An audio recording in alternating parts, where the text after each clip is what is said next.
Bueno, estamos en la clase 4 del seminario 11. Vamos a ver, estoy hablando con María, a ver si podemos tener entre una reunión y la otra el video, el link para los seminarios que se suben a YouTube. Hasta ahora no hemos podido organizar bien eso, pero creo que a partir de la semana que viene eso estará mejor. Yo voy a hacer un recorrido un tanto particular hoy. Pero le decía hoy a María hace un rato que cuanto más uno entra en los textos de Lacan, más le pasan cosas. Si uno no entra indiferente, cuando uno insiste, persevera en la lectura, y ojalá haya muchos de los que me escuchan que han empezado a perseverar en la lectura, como sea, por donde puedan. Siempre digo que leer es como buscar los hongos en el bosque. No todos los hongos que encuentran los van a alimentar. Van a elegir aquellos hongos que van a ir muy bien en la cacerola de ustedes. Van a salir muy ricos, pero tiene que haber algo de gusto. Espero que cada vez más se encuentren el gusto en la lectura. Yo lo encuentro hace mucho y me hace muy feliz. Entonces, esta mañana tomé mi libro, El amor a uno, el libro que acaba de salir, porque evidentemente tiene muchísimos enlaces con el seminario 11. Recuerden que el epílogo de 1973 es de enero de 1973 y el capítulo del seminario 20 sobre la función del escrito es del mismo mes, del mismo año. Cerca todo ahí. Entonces, los nexos, las cosas que pasan entre un seminario y el otro, son muy importantes. Entonces yo encontré, busqué en este libro sobre el seminario 20, la página donde Lacan pone a Marx con Lenin y a Freud con Lacan. Entonces dice, son esos seres desde donde se hace la letra, y él se incluye. Entonces, de 2 a 2, dice, ellos fueron a buscar el saber de un otro supuesto, pero desde la letra que cada uno es. Lo nuevo en este asunto es que no se supone que el otro sepa nada. Cada uno habrá hecho letra del otro al precio de su ser. Es decir, que cuando Lenin va y lleva la letra de Marx a la Revolución Rusa, cuando escribe Lenin es un hombre con una elaboración enorme del pensamiento de Marx, dice, así como Lenin tomó la letra de Marx, Lacan ha tomado de Freud, ha obtenido la letra freudiana. ¿Qué quiere decir? Que tanto Marx, cuando descubre la plusvalía, la risa del capitalista, que es verdaderamente abrir un mundo, decir eso, del mismo modo que Freud, cuando descubre lo que descubre, hoy lo vamos a ver, no saben muy bien la dimensión, ni muy bien ni muy poco, no saben, no conocen la dimensión que eso va a tener, no saben que están abriendo un cráter, pero lo han hecho.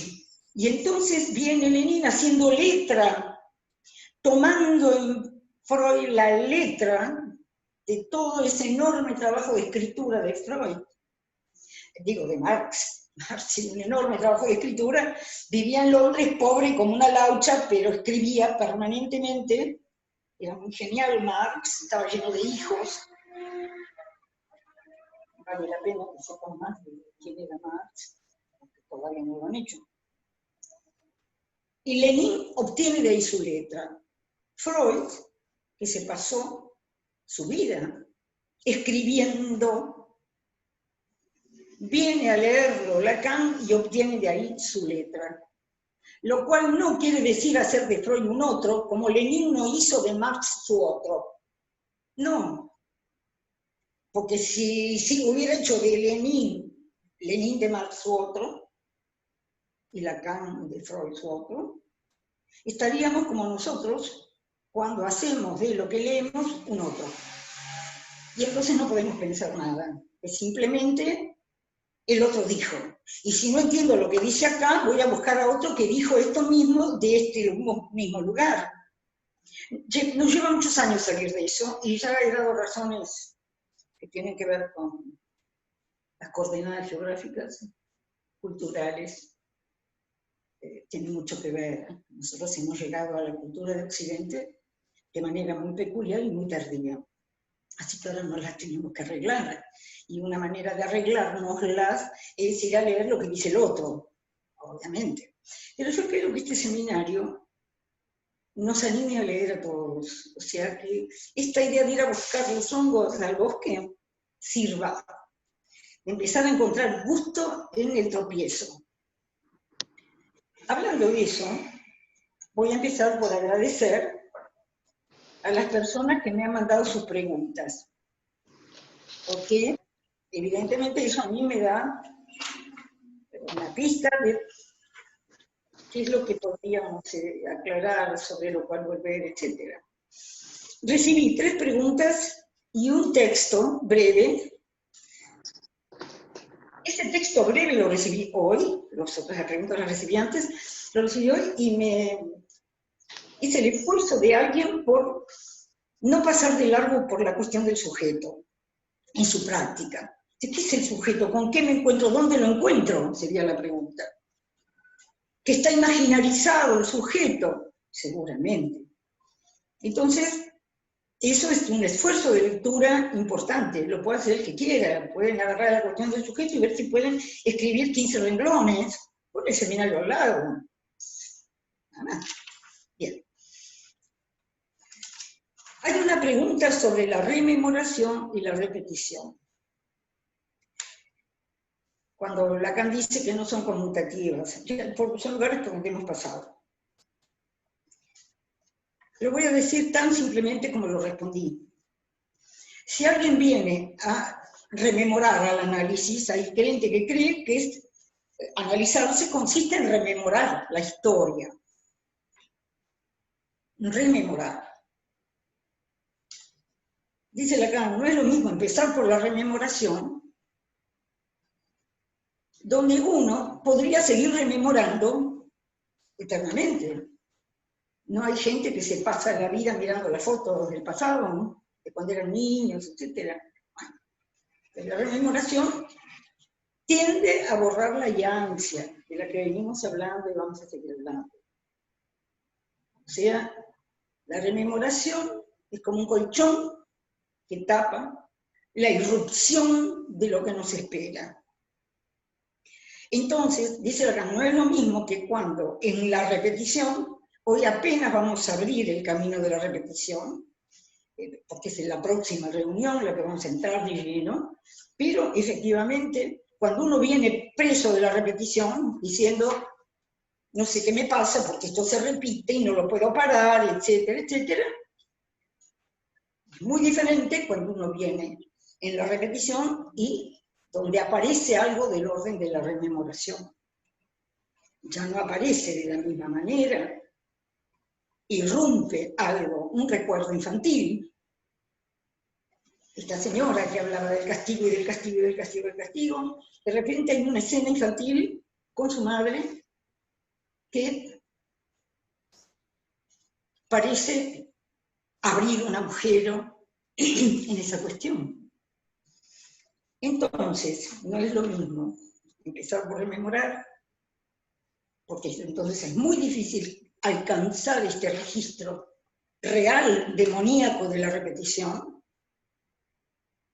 no por mucho tiempo. Cuando veamos alienación-separación, veremos cómo hay tiempos del análisis donde se rememora y no sé qué, pero cuando golpea la repetición de verdad, entonces el paciente viene de otro modo, viene llorando, dice que está todo mal, etc. Cambia la escena. Lo vamos a ver en su momento. Otra pregunta importantísima, ¿por qué Se confunde el inconsciente con el sujeto en esa pregunta. Y surge una pregunta muy importante porque me permite dirimirlo. Es decir, dice, ¿cómo? Dice, Miller dice que el sujeto es del orden del ser, es ontológico. Y estuvimos hablando de lo óntico, de que lo que aparece en la ranura es óntico, es decir, se registra. Por eso es ético, porque el sujeto algo sabe de eso, algo puede agarrar de eso tan evanescente que como aparece, se va. Entonces, voy a hacer dos observaciones. Una, el inconsciente es óntico y el sujeto, acá voy a hacer una aclaración. Cuando me manda esta persona, esta colega, me manda su lectura de Habeas Corpus, que por supuesto fui a leer. Habeas Corpus es un texto de Jacques Miller, de 2016, introduciendo un discurso con la última enseñanza de Lacan. Esto es una referencia a su curso último de la serie de Miller, de los cursos que se llamaron de la orientación lacaniana. El último fue en 2011 y se llamó el Serial 1. Entonces estamos en un horizonte que no es el del Seminario 11. Entonces no podemos hacer estos saltos. Una cosa que yo le he pedido a María 1000 veces cuando trabajábamos con el último libro, cuando mencionamos textos de Miller y de Lacan y de otros, de Freud, hay que poner el año, no el año de la edición. Claro que según las reglas uno pone editorial tal, Buenos Aires, Madrid, año. No. Van a encontrar en el libro, si no hemos fallado, entre paréntesis, el momento, el año en el que se produce una enseñanza. Porque no es lo mismo para nada Lacan del Seminario 11 que Lacan del Seminario 20 y el del Seminario 24. Absolutamente. ¿Qué pasa? Lo van a ver. Pasa que la enseñanza de Lacan se despliega topológicamente, es decir, no se la puede atrapar en el plano como si fuera un discurso académico. No, de ninguna manera. ¿Por qué? Porque es la enseñanza que viene de una praxis inventada por Freud, y no tiene vuelta eso. Entonces, quiero decirles que registren los lugares donde leen, el año, qué curso de Jacques Miller, de qué año, qué texto de Lacan, de qué año, porque estas enseñanzas, también la de Miller, porque yo podría decir hoy que Miller ha hecho letra de los escritos de Lacan. Por eso tiene el lugar que tiene. Hay otros lectores de Lacan originales, pero resulta que Miller se nutrió al lado de Lacan muchos años, recibió la confianza de Lacan y además hizo letra de esa enseñanza de Lacan, de esa estructura de Lacan. Entonces, Miller ahí, y está muy bien, la respuesta que yo di a esto es esa. El sujeto es el que abre la ranura. El sujeto es el que en la sincronía, ahora voy a volver a eso, en algún momento es algo ineliminable del discurso. No es el sujeto del conocimiento, el sujeto que estudia, el sujeto que compra, el sujeto que vende. Eso la filosofía dice el sujeto conocente, sujeto que tiene un objeto de conocimiento, un objeto de manipulación, un objeto de mercado. No, este sujeto no.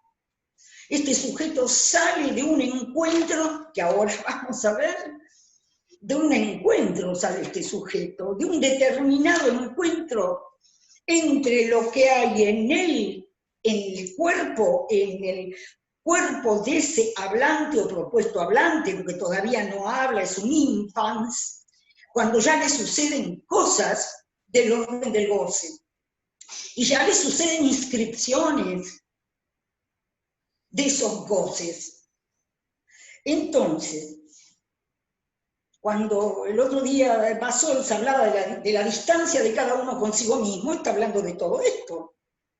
Todo lo que nos precede antes de constituirnos en chicos que van a la escuela. Todo lo que pasa. No todo. Principalmente lo que pasa a nivel de la sexualidad. Lo vamos a ver en Freud. Entonces, al sujeto nadie lo vio. El sujeto es la raíz que conduce cada cosa que decimos. ¿Por qué del orden del ser? Porque se presenta, nada más, pero no porque le podemos sacar una foto. El sujeto, ¿cómo se presenta? En primer lugar, en la palabra. El sujeto se presenta ya constituido, metáfora, metonimia, habla bien, incluso estudia la gramática, etc. El sujeto entra en la dimensión de la palabra, pero ¿cómo entra? Cada uno en la dimensión del lenguaje, con lo que trae, y ahí dice en un momento, no sé en qué momento de esta clase, o de la, no sé si esta o la próxima, creo que es esta, cuando dice el sujeto tira de su cosa, sin saber, entra hablando, entra a la cadena significante, va a la escuela, tirando de su cosa. ¿Qué es la cosa de la cual tira? Lo que no sabe decir, tira de esa cosa. Bien, entonces, el sujeto puede ser, decirlo, lo dice Miller, pero lo más extraordinario de esta intervención es que a mí me llevó a leer Habeas Corpus y me encontré con una sorpresa. Y no dejen escapar estas sorpresas. La pregunta era por el ser del sujeto, y dice Miller, tiene que funcionar la creencia ahí. Porque hay gente que anda por el mundo que ustedes le dicen, sí, hay algo en uno antes que se manifiesta, le dice, déjame de pamplinas. ¿De qué me estás hablando? Si no lo veo, no lo creo. ¿Qué sujeto me estás hablando? Y el fallido y el sueño, no importa, esas son cosas. Pero resulta que para nosotros no. ¿Por qué? Porque nos tuvimos que defender. Vamos a ver la letra de Freud. Entonces, dice Miller a continuación en el mismo texto que me manda una de las colegas, que le agradezco muchísimo su intervención.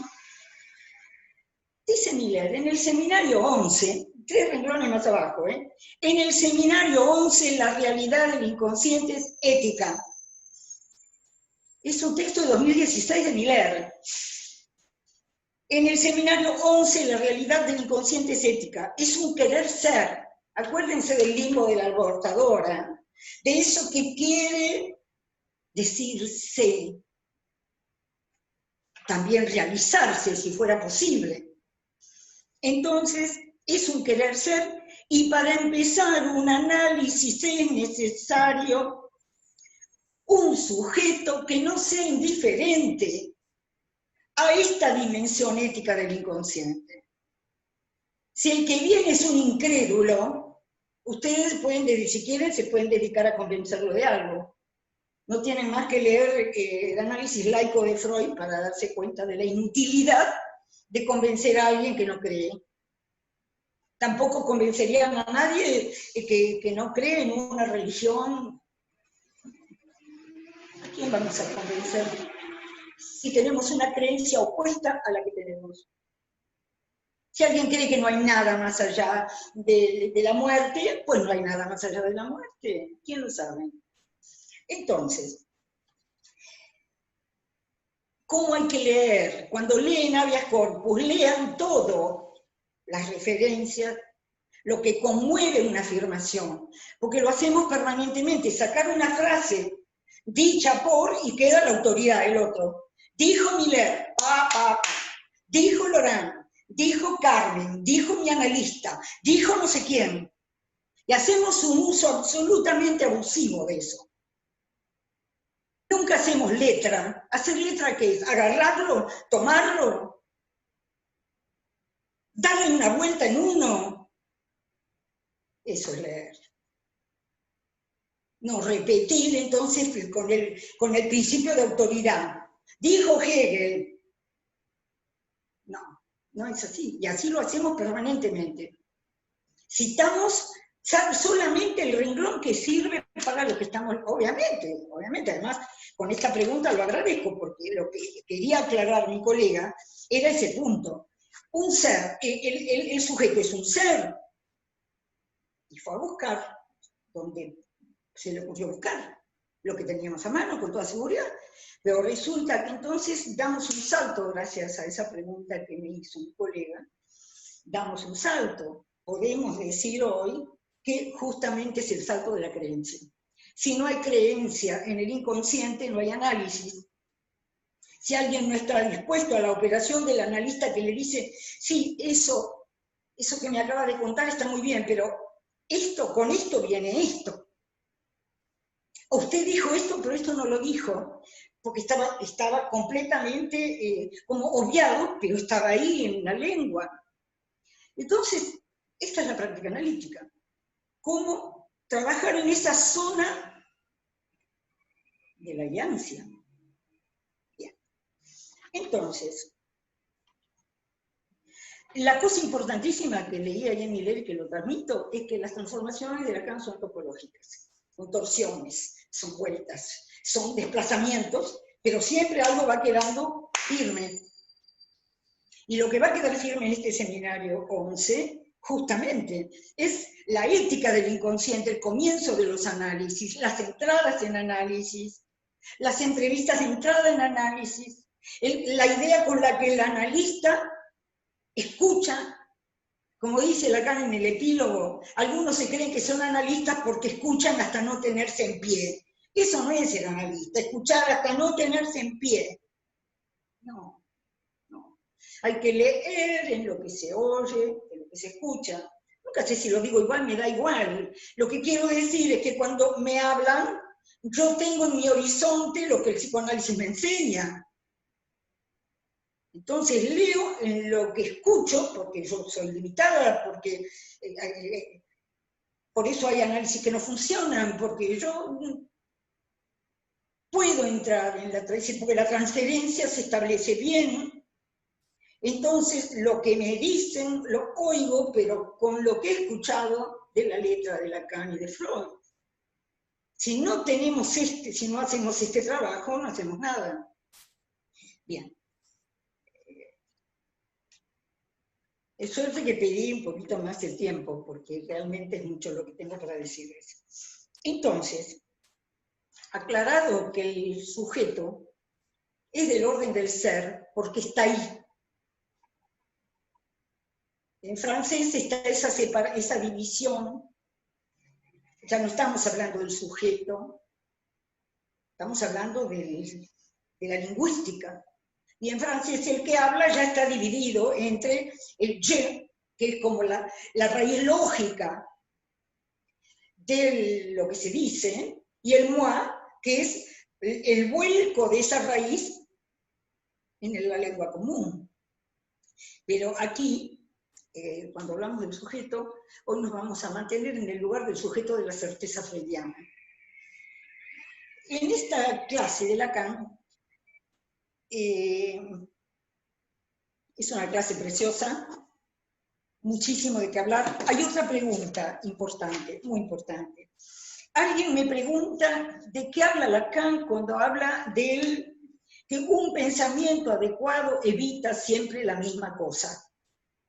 Está muy bien preguntado. ¿Por qué? Si no ha leído a Spinoza, le puede sonar esta frase, que un pensamiento, ¿qué es un pensamiento adecuado? Yo una vez, en un cártel con Susana Toté, a quien le debo muchísimo de aprender a leer, y me acuerdo que Susana siempre decía, al nudo tienen que imaginarlo. Tienen que imaginarlo. Y esto del pensamiento adecuado lo tienen que imaginar. Lacan en la primera clase del seminario 21, sobre el cual escribí un libro, hice un trabajo, no está publicado ese seminario, no está establecido, pero yo he trabajado con cada clase de ese seminario 21, Y ahí uno aprende en la primera clase, Lacan le dice, no se imaginen, imaginen. El matemático imagina, el físico imagina. Aquel que quiere, se le mete en la cabeza algo que quiere hacer, tiene que imaginar el camino para llegar ahí. El que quiso hacer un avión, bueno, empezaron con muy lejos, pero digo, hasta que ese que concibe, imagina la cosa, la realiza, pero la tiene que imaginar primero. Las invenciones que son, y uno que se puso a imaginar. Ahora, imaginarse siempre es autorreferencial, es el fantasma. Entonces, leyendo psicoanálisis hay que imaginar. En lugar de salir corriendo a preguntarle al otro, perdón, pregunten todo lo que quieran, pero es un estado de las cosas de lo que estoy hablando, es un estado de personas. Es un estado de las cosas. Yo agradezco esa pregunta, porque me permite decirles esto. Decirles que un pensamiento adecuado, que evita siempre la misma cosa, es la cosa de todos los días. Hay que imaginarlo. ¿Qué es un pensamiento adecuado? Y lo políticamente correcto, ahí tienen un pensamiento adecuado. ¿Y qué evita el pensamiento correcto? Y todo lo que es incorrecto, por ejemplo. Todo lo que no se puede decir, lo que no conviene decir, lo que no... Cuidado con eso. Porque no se trata de decir todo, porque después viene el mito de la sinceridad. No, se trata de la responsabilidad de la palabra. Pero desde ya, que un pensamiento adecuado deja siempre de lado la misma cosa. ¿Pero cuál cosa? Estamos hablando del sujeto. Eso que cada uno tira. El sujeto ese que va tirando de su cosa, ese nunca aparece en el pensamiento adecuado, ni aparece en el discurso común, ni aparece en el discurso universitario, ni aparece en el discurso amo, ni tampoco porque en el discurso de la histérica aparece y pasa de largo. Entonces, vamos a ir a Freud, porque Lacan acá trae... Sí, estas cosas que hablamos son para clarificar o para contribuir a que sepamos que el sujeto es el que abre la ranura. Nadie lo vio al sujeto. El sujeto es una hipótesis necesaria. Y es cartesiano. ¿Por qué es cartesiano el sujeto? Porque Freud le llama cartesiano. Porque es la primera vez que un señor llamado Descartes era un oficial del ejército, un oficial joven, que le daba lo mismo, luchó con los protestantes contra los católicos, en aquella época de las guerras de religión, luchó con los católicos contra los... le daba lo mismo. En el ejército, ¿qué hacía? Jugaba jueguitos matemáticos y ganaba plata porque ganaba siempre. Le encantaba, hacía los jueguitos con los otros oficiales y se llenaba de plata. Bien, este era Descartes. Pero un día el señor se sienta una noche. Les voy a explicar dónde arranca el sujeto de Lacan y de Freud. El muchacho se sienta un día y dice, ¿por qué estoy lleno de todo lo que me enseñaron los curas toda la vida? Mi papá, mi mamá, la mamá, es curioso, tanto la mamá de Descartes como la de Pascal y la de varios murieron cuando eran muy pequeños. O sea, la carga del deseo materno estaba, parece, puesta en otro lugar. Yo no sé qué pasaba. Este chico se sentó una noche y lo desveló la idea de cómo orientar su vida. ¿Qué soy yo? ¿Dónde estoy? Debajo de esa multitud de enseñanzas. Entonces, tuvo una especie de revelación. Dijo, pero es que yo soy. Porque estoy pensando, estoy sentado acá, pensando, soy. Existo, puesto que estoy acá sentado pensando. Fue una revelación que lo deslumbró. Porque dijo, ahora me tengo, yo, acá estoy. No estaba en ningún espejo eso. Eso no sale en el espejo. Fue una conmoción del espíritu. ¿Qué es el espíritu? Lacan a veces usa ese término, a mí me encanta. Porque, ¿qué quiere decir el espíritu? Es el conjunto de los significantes con los que contamos cada uno de nosotros. Y significantes no son palabras, son esas cosas con las cuales armamos el sentido de nuestra vida. La misma palabra dice cosas enteramente diferentes para cada uno.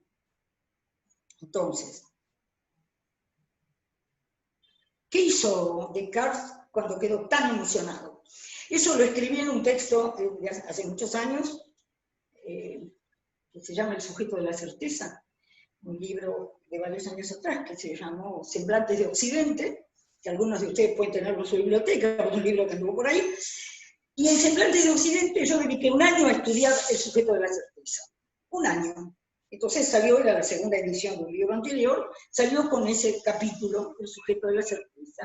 Y yo ahí hablo de Descartes, lo estudié, y después de este acontecimiento, ¿qué le pasa? Y se pone a soñar, están los sueños ahí, sueñan, están escritos sus sueños, los ha escrito.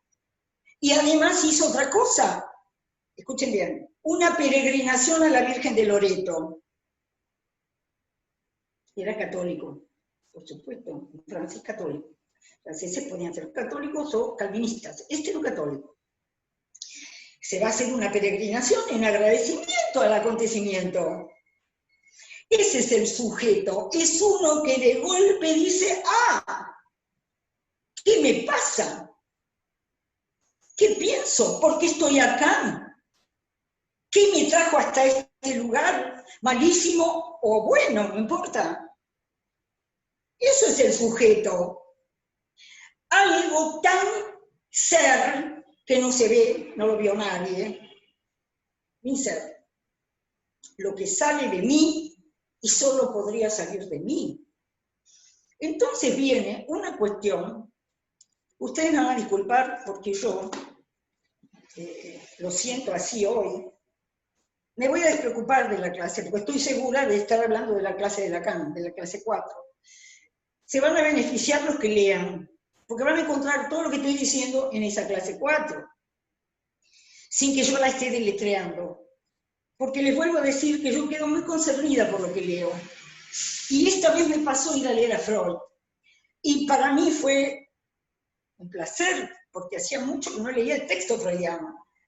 Esta carta 52 a Fritz está comentada muy puntualmente en este capítulo, el 4 de Lacan, señal 11.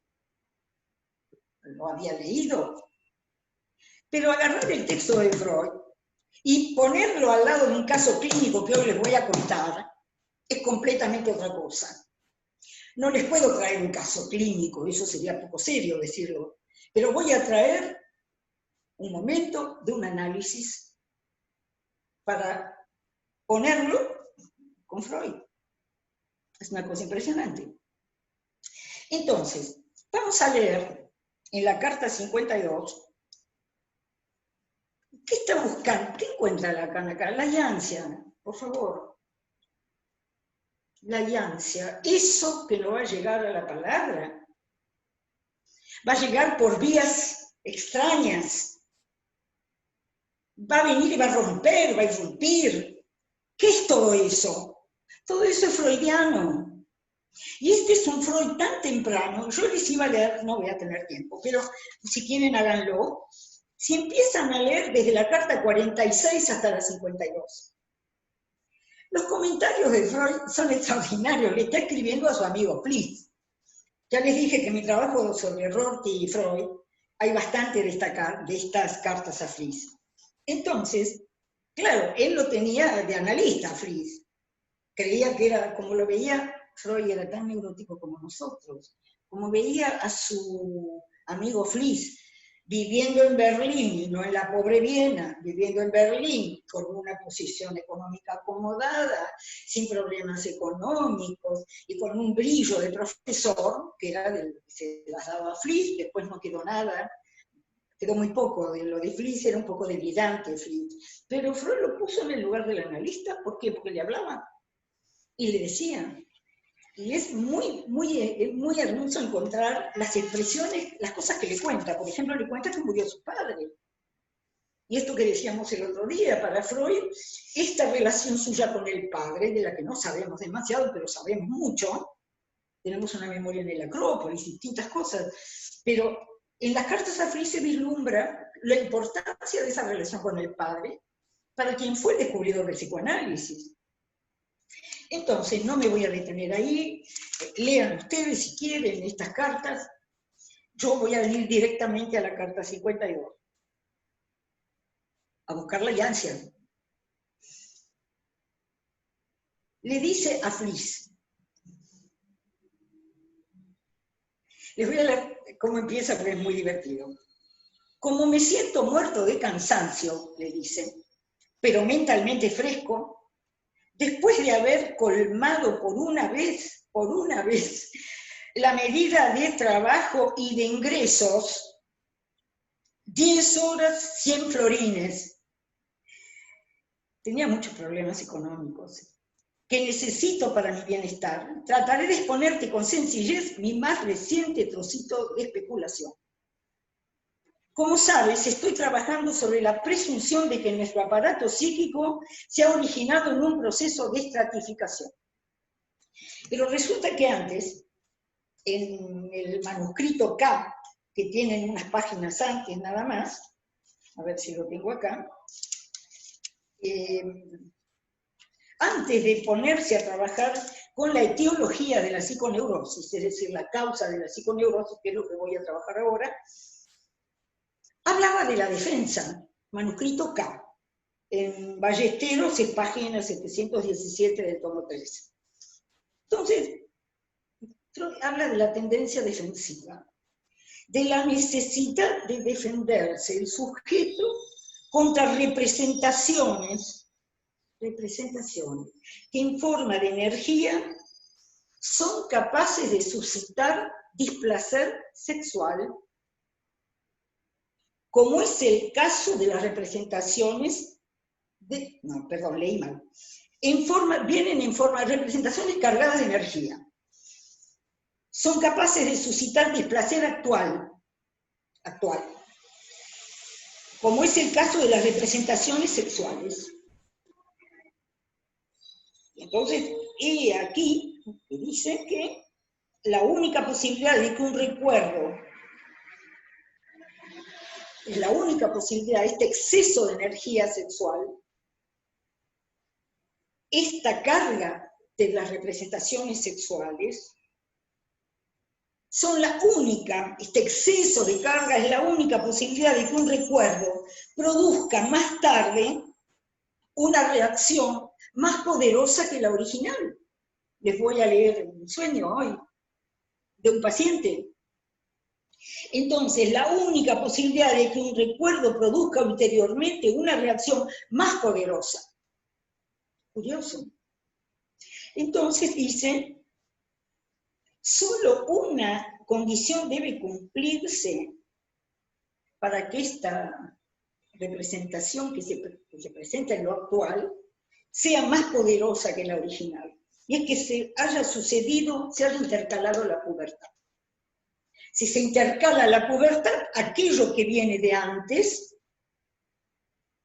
va a cobrar una dimensión desmesurada. Bien.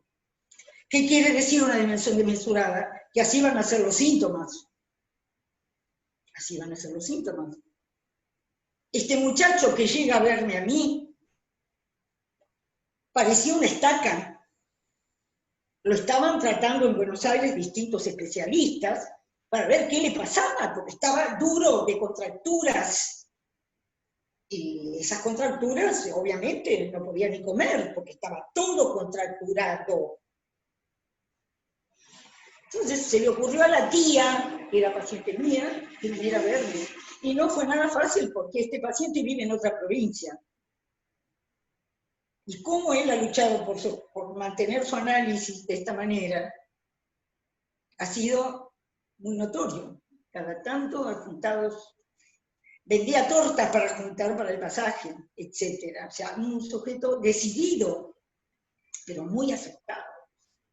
Entonces, estaba la pubertad en el medio. Entonces dice Freud, para que vean Freud. ¿Qué es lo que hace? ¿Qué quiere decir que Lacan obtiene la letra de Freud? Que Lacan sabe que Freud se basa absolutamente en sus observaciones. Y entonces, son las observaciones de Freud, son los testimonios de Freud. Y entonces ahí está toda la preocupación de Lacan cuando pregunta si el psicoanálisis es una ciencia. ¿Cómo hace para darle al psicoanálisis un estatuto creíble? Hay cantidad en estas cartas y en los primeros trabajos de Freud. Nadie le daba ni 5 a Freud. No le creían nada. Él decía, yo, todos los pacientes obsesivos que vi, les pasaba esto. Claro, en la época del cientificismo. Y lo dice a cada rato. Les faltaba plata, muchos hijos. Entonces, este Freud es el Freud pobre, porque es Carta 52, año 1896. La interpretación de los sueños apareció en 1900. Y se vendieron en varios años 800 ejemplares. Esa es la pobreza de Freud y el deseo de Freud, que no se quedaba quejándose de la pobreza. Ese deseo de Freud, dice Lacan, esa certeza de Freud, es lo que fundó el psicoanálisis. Porque Descartes, con su certeza, ¿qué hizo? Ciencia. Esa certeza, soy, pienso, luego existo pensante, y me voy a La Haya para escapar de la Inquisición, me voy a Holanda, y en Holanda le compra al carnicero las reses en su casa, tenía colgadas las reses, porque ahí estudiaba la circulación de la sangre, etcétera, etcétera, etcétera. Descartes era un científico, no era un filósofo. Entonces, cuando se encontró sujeto, se encontró libre para pensar, libre para ir para adelante en el camino de la ciencia. Y él encontró la orientación de su vida, porque eso le gustaba. Van a ver que hay unas páginas en el seminario 11, mucho más adelante, sobre Descartes, que son una maravilla. Lacan ha traído a su seminario muchas veces a Descartes, muchas. Ese momento inaugural del sujeto, a Lacan le interesó siempre hasta que entró por la vía del matema.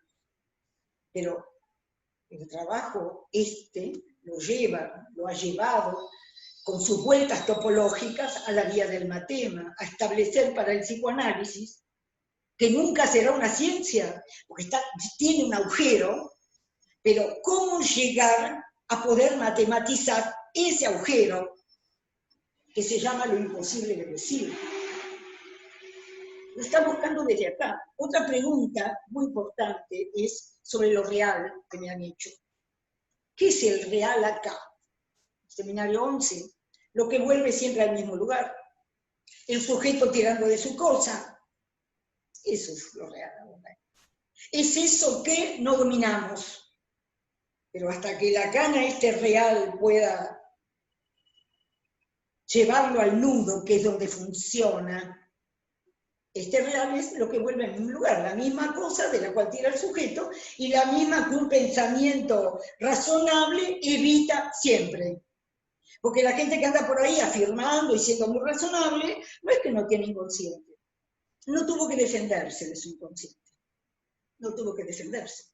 Los neuróticos, por eso esta es la psiconeurosis de la cual está hablando Freud, descubriendo que la psiconeurosis son los sujetos, se enferman de psiconeurosis los sujetos que tuvieron que afrontar grandes cantidades de excitación sexual. Si es una histérica, antes de los 3 años, tuvo estas experiencias tan poderosas que fueron tan desplacenteras, de las que tuvo que defenderse, y después, una vez, primero la defensa y después la represión, ya sobre el campo del lenguaje. El obsesivo, Freud dice, entre los 4 y los 8 años.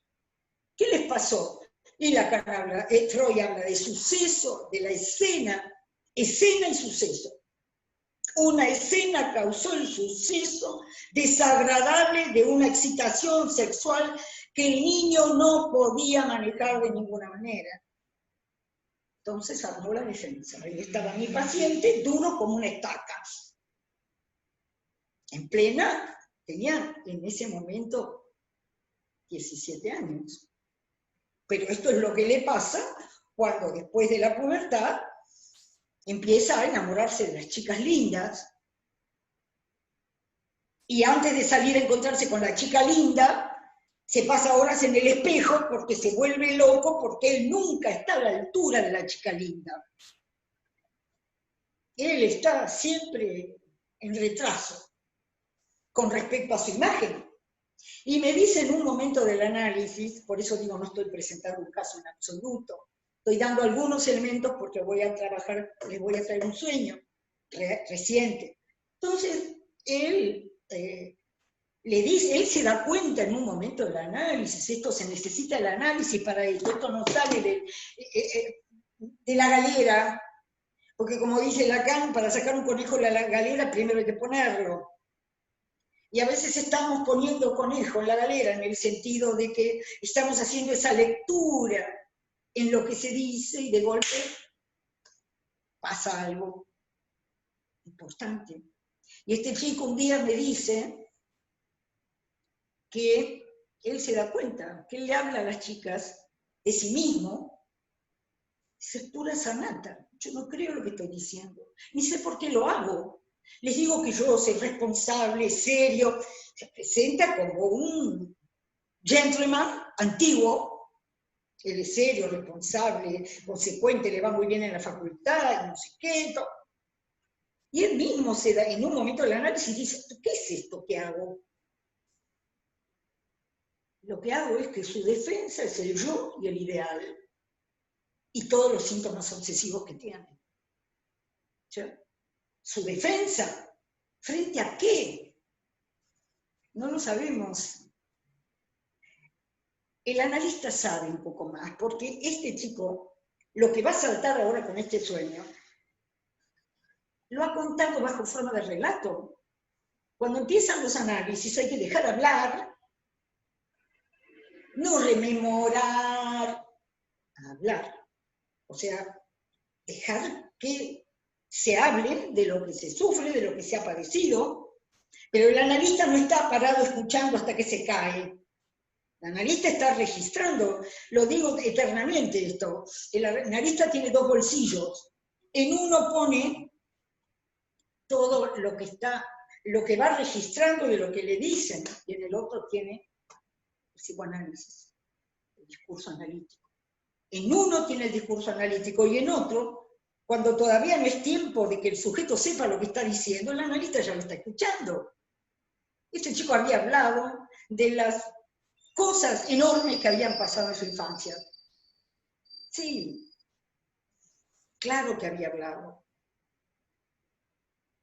El analista puede imaginar, puede pensar, porque sabe el psicoanálisis un poquito, que eso tiene que haber tenido efectos. Y los efectos están a la vista en los síntomas. El analista va hilando, pero una cosa muy diferente es que él va hilando, lo cual guía sus preguntas, lo cual guía sus intervenciones, va empujando hacia el lado donde la ansia produzca, la ranura del sujeto permita que aparezca lo óntico. Entonces, este joven llega, me llama, desde que empezó la cuarentena, no habíamos hablado, porque además tiene su hija y tiene que viajar, una cosa complicada, no importa. Cada vez que se encuentra uno con el analista, se encuentra con el analista, chavo, eso es una marca fechable, el encuentro con el analista. Si fueron 4 días o 4 meses, es lo mismo. ¿Saben por qué les digo lo mismo? Yo tengo esa experiencia. Pero por mí, por los pacientes, cuando uno interrumpe un análisis, retoma con el mismo analista o con otro, se encuentra en el mismo punto. Es fabuloso eso. Si uno se estuvo analizando hasta acá, deja de analizarse muchos años, pocos años, meses, vuelve con el mismo analista, con otro. importa. Si pasó algo del orden del acto analítico y algo del orden de la experiencia analítica, les puedo asegurar que de ahí para atrás no se va, pero de ahí para adelante tampoco. Esa experiencia queda marcada y cuando ustedes vuelven a encontrarse con un analista, que pueda retomar este orden de experiencia, se van a encontrar exactamente en ese punto. Así hayan pasado años. Esa experiencia, se las cuento, la van a, seguramente pienso que verdaderamente está bien sustentada por la teoría del psicoanálisis. Bueno, voy a volver a la carta 52.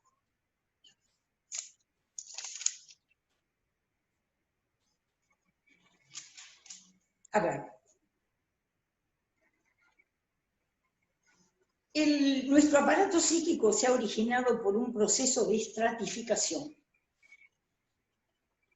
El material existente, en la forma de rastros mnemónicos, huellas, de rastros mnemónicos, experimentaría de tanto en tanto un reordenamiento, de acuerdo con nuevas relaciones, en cierto modo, una nueva transcripción. Escritura, transcripción.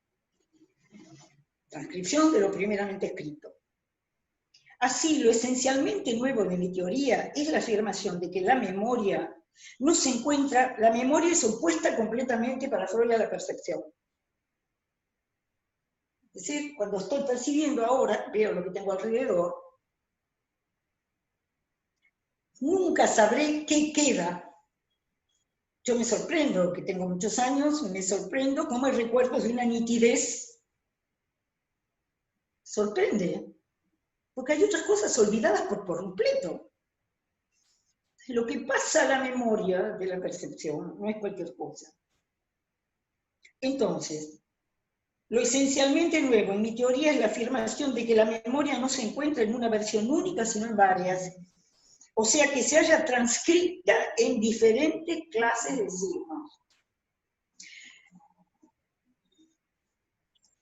El primer registro o transcripción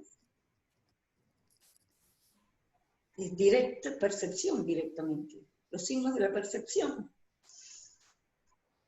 La transcripción de las percepciones, totalmente incapaz de llegar a ser consciente. Un agujero, hay un boquete ahí. Y estructurado de acuerdo con las asociaciones por simultaneidad. Recuerdo que en la segunda clase hubo una intervención de Emilio Bacheto sobre la sincronía. Yo había pasado rápido por ahí. Si pueden y si escuchan esa segunda clase, presten atención a la intervención de Emilio al final de la clase, porque él le dio una enorme importancia a esa sincronía, que es la que Lacan vuelve a darle en esta clase 4. ¿Qué quiere decir esto? Que las percepciones totalmente incapaces de llegar a ser conscientes se estructuran de acuerdo a asociaciones totalmente impensables, impredecibles, inexpresables. Ahí hay un revoltijo. Es goce, es puro goce. Antes de entrar en la palabra estructurada como un lenguaje, tenemos esta receptividad donde las percepciones cazan los significantes de acuerdo a qué, a lo que hay para recibir. Lacan dice en el seminario 20, del análisis nadie recibe más que lo que está dispuesto a absorber. La relación de cada uno al inconsciente es completamente diferente. Y hay gente que parece que entra en análisis y tiene alas, y hay personas que el trabajo de entrar en un análisis es muy largo y muy difícil, lo que cada uno está dispuesto a absorber. Entonces, dice, tenemos estas asociaciones por simultaneidad, y después dice Freud, el inconsciente es el segundo registro o transcripción. Es una estratificación que inventa Freud. Pero todo el tiempo dice, es lo que pruebo cuando los pacientes me hablan. Esta invención surge del trabajo con sus pacientes, y estamos hablando del 1896. Entonces, los trabajos sobre la histeria. Entonces, dice Freud, el inconsciente es el segundo registro, transcripción ordenado de acuerdo a otras asociaciones. Por ejemplo, las relaciones causales. Las causas que establecemos nosotros, esto es aquello, lo otro por lo otro, ya es la articulación significante. Ahí se articula S1, S2. Entonces, dice, los rastros inconscientes podrían corresponder a recuerdos conceptuales, también inaccesibles a la conciencia. Entonces ya tenemos un orden de sincrónico y diacrónico, metáfora, metonimia, que constituyen eso que Lacan va a llamar el inconsciente palabrero, el inconsciente transferencial, si es que los puedo dar hoy. Entonces, Freud dice la tercera transcripción sería el preconsciente, ligado a imágenes verbales correspondientes a nuestro yo oficial. Entonces dice Freud, debo destacar que las sucesivas transcripciones representan la obra psíquica de sucesivas épocas de la vida. Cada nueva transcripción inhibe la anterior, pero le traslada la carga. Lo van a ver en este caso. Entonces, dice, persiste en la vida psíquica el anacronismo. ¿Por qué? Porque las reliquias arcaicas, dice Freud en la carta 52, las reliquias arcaicas que se llamaban fueroi, eran esos pueblos que mantenían una regla anacrónica completamente, seguían viviendo como siglos atrás. Lo que quiere decir Freud es que lo que se inscribió al principio no se borra. Lo imposible de decir de Lacan. Y toda la cuestión es lo que le pasa a Lacan cuando después del seminario 11, 12, 13, 14, va pudiendo cernir de eso que escapa la palabra. Es verdad que durante mucho tiempo lo real es el objeto A. ¿Por qué? Y porque es lo que viene siempre al mismo lugar, pero ya el objeto A tiene un trabajo inmenso de Lacan. Son las especies de A, seminario de la angustia. Ese objeto A tiene un recorrido desde que lo extrae de la imagen especular, en el I de A de la imagen especular, Lacan agarra la letrita A, la saca y dice, esto está atrás de la imagen. Cuando el chico se mira al espejo, antes de salir y se cambia 20 veces la remera, porque se va a encontrar con una chica hermosa, ¿qué creen que hace? Está sujeto a ese goce que no lo deja vivir. ¿Qué goce? Eso es el trabajo de un análisis. Algo de eso vamos a ver ahora con el sueño. Entonces, es decir, aquello que hace que ese muchacho frente al espejo es pura defensa. No tiene otra cosa que su yo para agarrarse. Nunca es suficiente, porque no está en el yo el problema. No es ahí donde él se va a encontrar, en el espejo. Y sin embargo, su desesperación, porque esa es defensa pura. Creer que va a resolver algo estando muy bien acicalado, viéndose él satisfactoriamente. Sale a la calle un ratito, lo mira a alguien y se acabó esa seguridad en un instante. Bien. Entonces, estoy mirando el reloj. Bueno, entonces, solo voy a agregar, ya lo dije antes, cómo Freud sitúa la pubertad del obsesivo entre los 4 y los 8 años, es el suceso del exceso de goce. Este chico, ya me había contado, que él estaba en la escuela primaria. ¿Qué pasa? ¿Cómo llega a la escuela primaria? Bueno, él estaba en su provincia con su mamá y su papá. Entonces, se divorcian sus padres.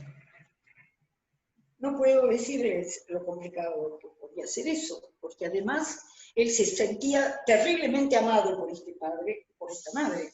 Cada vez que tenía que irse a estar con el papá, que vivía en otra provincia, yo digo, los desgarrones podían ser muchos. Entonces, él tiene una historia donde la mamá, yo esto lo había contado muchas veces, se abandona a este padre ideal para unirse a un hippie, a un señor muy liberal en sus costumbres, suficiente porro y todo lo demás, muchos amigos. La madre entra en esta dimensión festiva con el chico al lado. Él empieza ahí a odiar a este hombre, que es el que empieza a descubrir, cargado de erotismo, y a su madre cargada de erotismo en relación a este hombre. Él empieza a odiar a este hombre con toda su alma. Esto es consciente, no es ninguna cosa extraña. Odia a este hombre, con el cual su madre vive. Entonces, el tema es que él también ha contado que lo sacan de la provincia, porque este hombre era de la capital, y vienen a vivir a la casa de este hombre, de este hippie, donde se juntaban sus amigos y fumaban y no sé qué, y él, que ya era un chico que iba a la escuela primaria, brillante estudiante, y entonces la escuela primaria se convierte en un ideal absoluto para él. Es decir, esa escuela primaria donde él es brillante, donde él tiene amigos, donde él además él es un artista y empieza a mostrar sus condiciones. Pero cuando va a esta casa donde lo llevan a vivir, toda su escuela primaria, él vive toda la escuela primaria en esa casa, 7, 8, 9, 10, 11 años, la pubertad, y él en esa casa vive mal. O sea, todo lo angustia, él vive con angustia dentro de esa casa, y además pesca, la madre besándose con este hombre, los otros que fuman porro, y le dicen, si no te gusta, andate afuera. El displacer está todo en esa casa. Y su defensa es el ideal, el estudio, el conocimiento. De hecho, él va para adelante en su vida, con furcios terribles, con terribles errores, porque su pensamiento está entontecido en el campo del amor. En el campo del amor no sale del ideal. Las mujeres hermosas y la insuficiencia de él y demás. ¿Cómo se traslada esto al campo? Él ya no está hecho un palo duro, ¿no es cierto? Ese cuerpo ha pasado a vivir. Pero digo, ¿cómo le sucede en el campo donde él tiene todo el talento necesario? Que él prepara una obra a la perfección, pero cuando tiene que presentarse, examen, casting, como se llame, audición, hay un momento en que mete la pata, fracasa, hace fracasar. Para la tranquilidad de ustedes les diré que la última vez se presentó, entró en un lugar muy importante. O sea que el análisis va removiendo. Pero voy a contar qué pasa con este sueño. Me llama por teléfono y me dice, quiero verla porque tuve un sueño que es un horror, estoy horrorizado. Entonces, en un momento que su vida está bastante acomodada, estabilizada, ha pasado muy malos momentos. Entonces, me cuenta un sueño, es un sueño donde lo sexual tiene una presencia horrorosa. Todas las perversiones están en el sueño, pero entre él y una mujer que de golpe es un hombre, que es un hombre que tiene vagina, que además felatio, que además una cosa monstruosa verdaderamente, como la práctica sexual llevada al horror, a la confusión, al sincronismo más terrible. Y ve venir es la casa de donde él dice, es la casa de donde me sacaron, ya nos sacaron de otras casas, pero acá están las transcripciones freudianas. En este momento del análisis pasa la experiencia de que la casa de donde lo sacaron es la casa donde gozaban locamente de todo lo que estaba pasando. Mientras él idealizaba la escuela y miraba a las chicas hermosas y empezaba a tener sus primeros affairs pequeñitos.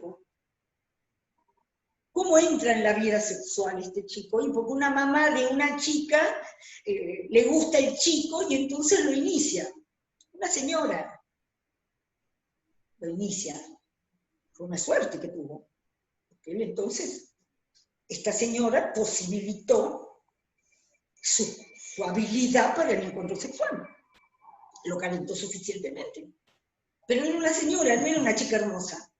Una señora que no le gustaba demasiado, pero lo sedujo. Entonces, digo, cuando aparece todo este horror en el sueño, esto es un sueño. Yo les quería decir algo, a ver, que en realidad sería mi orientación de la reunión de hoy. Cuando Freud en la carta 52 habla de los restos verbales, todavía no está trabajando sobre los sueños. Entonces,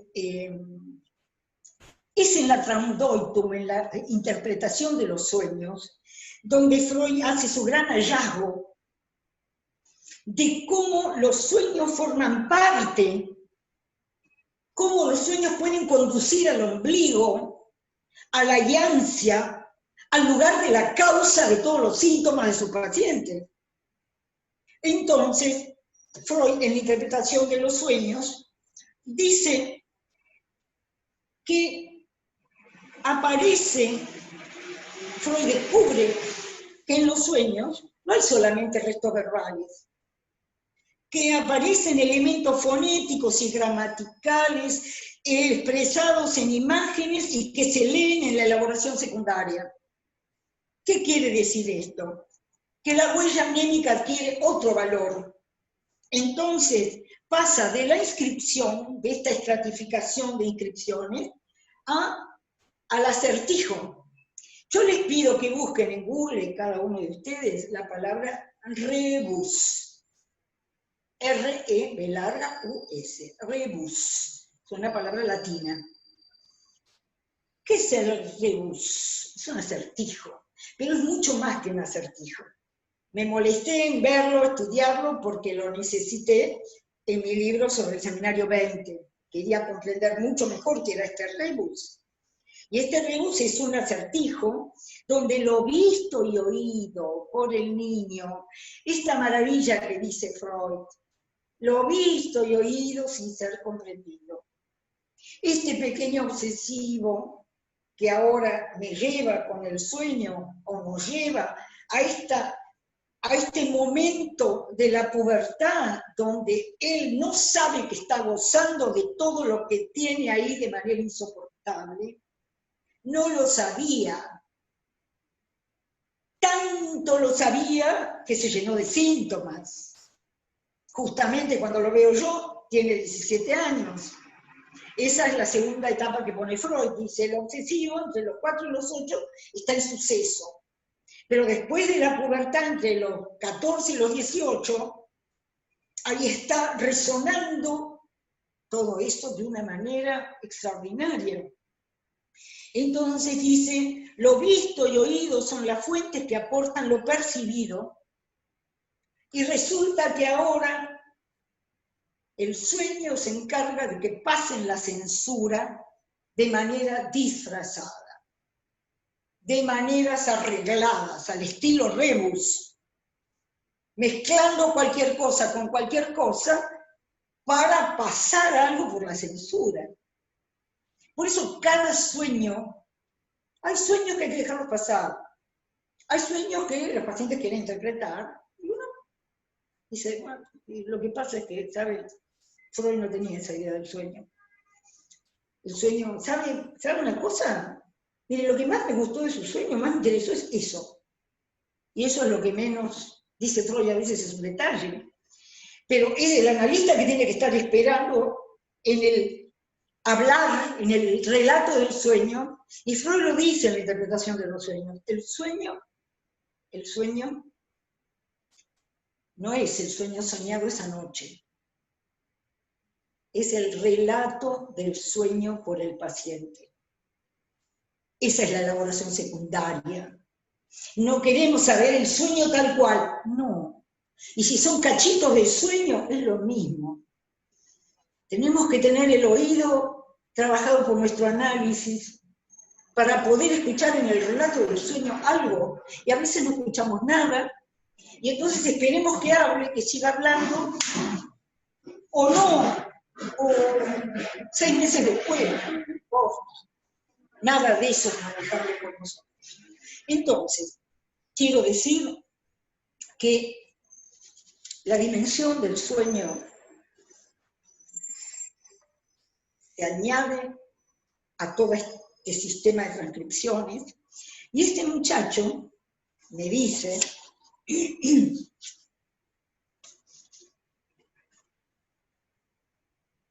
que, lo había notado, me lo estaba olvidando, ¿cómo, por qué, qué le pasa antes de este sueño?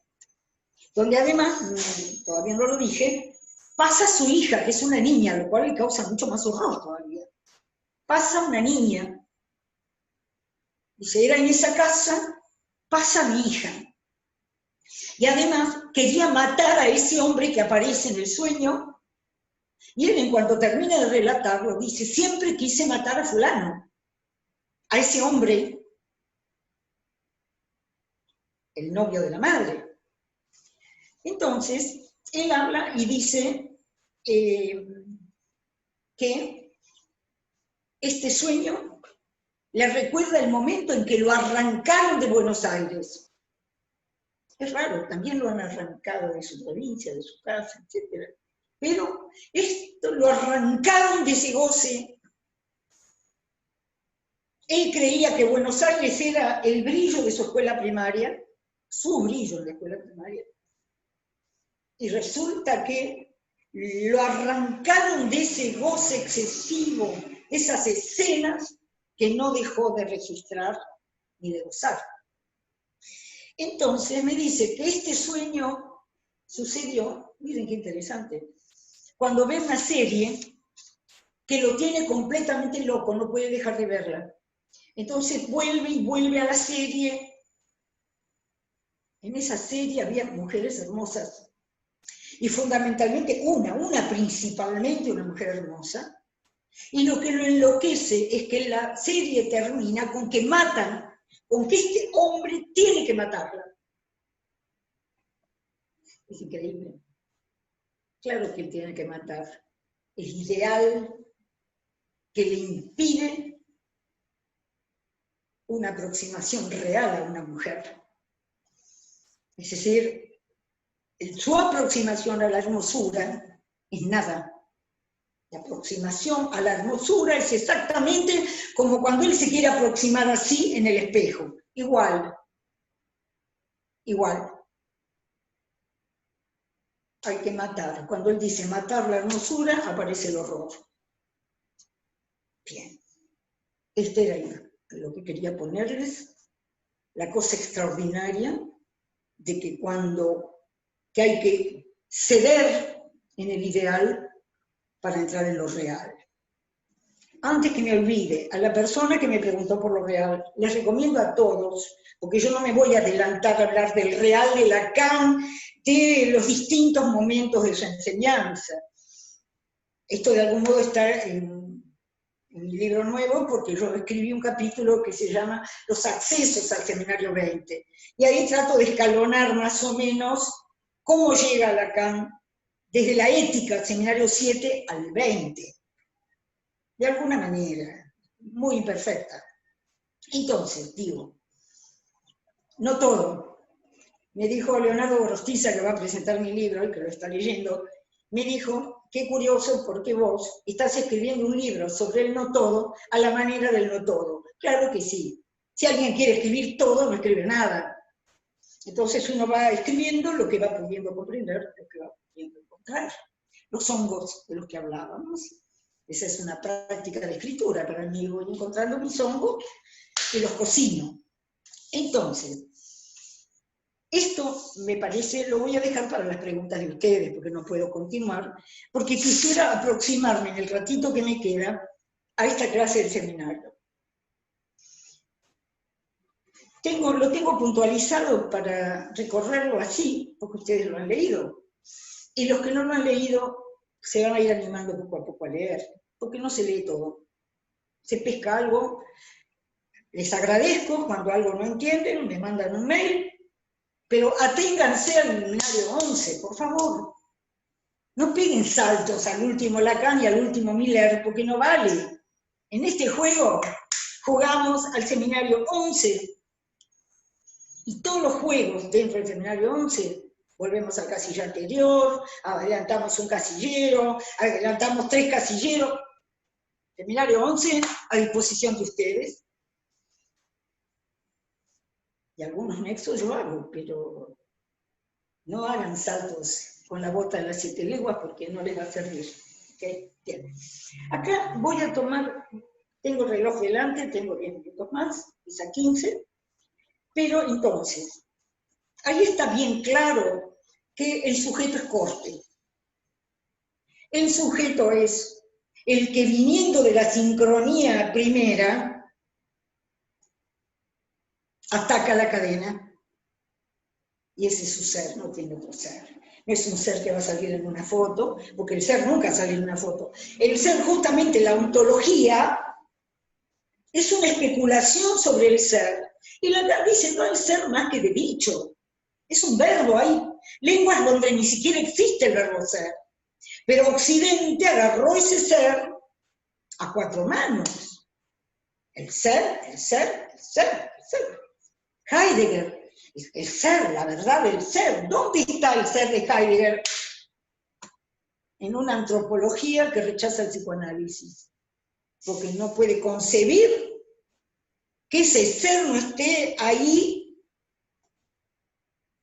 diría, a su disposición. Pastor del ser. Bueno, muy bien. ¿Por qué es un ser el sujeto? Porque no tenemos otra palabra para decir que hay algo ahí que de uno solo que se precipita en la cadena. No tenemos otro modo. Luego es un ser para creer. La certeza, dice Lacan, Freud la buscó desde el principio en la constelación significante, escuchando a los pacientes. Bien. Habla del tejido que envuelve, el tejido del lenguaje que envuelve, lo hemos dicho ya 10 veces, no voy a insistir. Es un tejido, estamos todos como encapullados, hasta que el análisis empieza a tirar de los hilos. Lacan describe muy de cerca el esquema óptico de la carta 52, habla de la sincronía significante, insiste en que el sujeto es cartesiano, y habla de algo precioso, que es lo que quiero decir. Dice, cuando rememoramos, esto es extraordinario porque es la langue del seminario 20, cuando rememoramos, dice, en realidad habla en nosotros la varaunda parlante que nos precede. La varaunda parlante es la que nos esperaba cuando nacimos. Si vos naciste en la casa de un guerrillero, lo que te entró por el oído es una cosa. Si naciste en una casa de ricos, si naciste en una casa de extranjeros que se desprecian a sí mismos porque son inmigrantes, no sé qué, si naciste en Bosnia y resulta que considerás a los de Herzegovina enemigos mortales, o al contrario te casás con uno, todos, pues eso lo llama Lacan l'homme, por eso, para el hombre, en francés, l'homme, y se hace un sustantivo, dice l'homme. ¿Qué es l'homme? Y tiene un cuerpo y no tiene más que uno. Y si uno tiene un cuerpo y no tiene más que uno, ese cuerpo nació en un lugar, que es un nudo. no quiere decir que si nació en Santiago del Estero es de Santiago. No, no, no. El lugar geográfico es ineludible, pero ¿qué hace cada uno con eso? Y entonces, esto es lo que yo quería decirles hoy, que todas estas inscripciones de las que estuvimos hablando es función de la escritura, es escritura. Y la escritura no es para ser leída, dice Lacan una y mil veces. La escritura no es para ser leída. La escritura está escrita y lo que uno hace con esa escritura es letra de goce. Te lo voy a decir de otra manera. Una familia, un padre que imparte enseñanzas a los 5 hijos que tiene. ¿Qué letra hace cada uno de eso escrito? Porque el padre dice está escrito en la Biblia, o está escrito en la Constitución, o está escrito porque lo dijo mi papá. No importa. Toma dimensión de escritura, como el dogma. Lo escrito no es para ser leído, no se lee lo escrito. Se hace, yo hago letra de goce de la escritura, como hago letra de goce de la escritura escrita en mí. Yo también fui escrito. Y voy a hacer letra de goce de esas primeras percepciones, de esas primeras inscripciones que son escritura. Olga Molina hizo en los últimos años una tesis de doctorado preciosa sobre la función de lo escrito en Freud. Ella no tiene la menor duda en escribir, así se llama su tesis, la función de lo escrito en Freud o por el estilo, o la función del escrito en Freud, no me acuerdo. Pero uno ve en una tesis de doctorado el inmenso trabajo que se puede hacer sobre la escritura freudiana. ¿Qué es la escritura? Lo que nos escribió a nosotros. Estamos escritos. Y esa escritura es inalcanzable. Las primeras inscripciones, pero están en actividad, las primeras son inscripciones de goce. Están permanentemente sobredeterminando cada existencia. Entonces, ahí está el sujeto tirando de su cosa. Y en el mundo, por todos lados, uno ve a cada uno tirando de su cosa, con su letra. Pero no es la letra porque leyó lo que estaba escrito. Es que lo escrito prescribe el goce.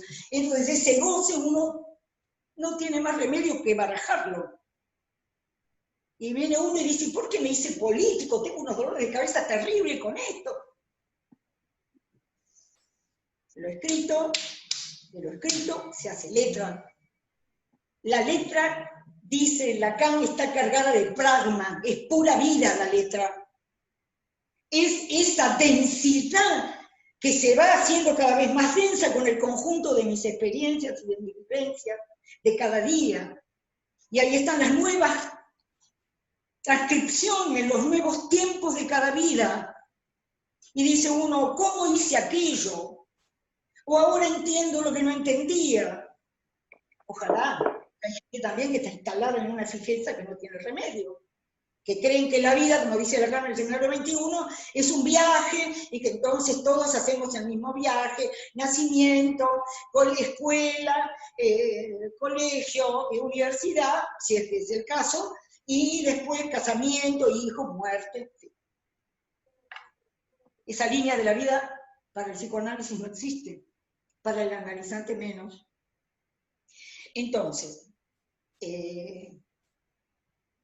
quería decirles eso, como esta es la función de lo escrito en Freud. La función de lo escrito en Freud son las inscripciones, la sincronía, todo eso, como dice Freud, primero las percepciones inalcanzables, después las transcripciones que forman el inconsciente, esas que ya empiezan a hilar ese 1, ese 2, inconsciente palabrero, y después el preconsciente, dice Freud. Y viene Lacan y dice, para terminar, ¿dónde asegura su certeza Freud? Ahí. ¿Dónde viene el paciente con el pensamiento adecuado? Creo que iba a decir algo que no dije. Lean un curso de Miller que se llama La experiencia de lo real en la práctica analítica. Es una joya. En mi seminario lo hemos leído durante 3 años a la letra. Ese texto de Miller, ese curso que se llama La experiencia de lo real en la cura analítica, les va a dar el panorama de lo real en Lacan.